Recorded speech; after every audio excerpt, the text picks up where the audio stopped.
बुलढाणा जिल्ह्यामध्ये केस गळतीनंतर आता नख गळती होत असल्याचं देखील समोर आलेलं आहे। 2 दिवसांमध्ये तब्बल 56 रुग्ण आढळल्यानं आरोग्य विभागामध्ये आता खळबळ माजलेली आहे।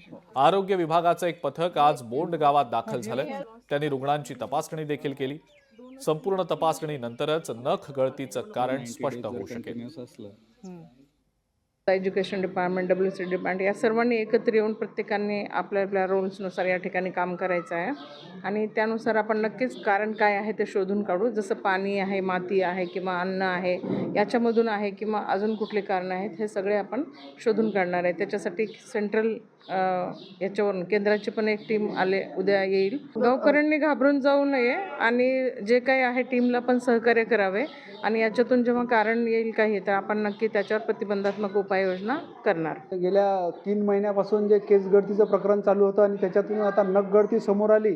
त्या नख गळतीचेच काही इथं पेशंटला हाऊस टू हाऊस विचारपूस केली, पेशंटसोबत संवाद साधला, बऱ्याच जणांसोबत बोलून इथं त्यांनी पेशंटसोबत बोलणं झालं आणि ते इथून निघून गेले।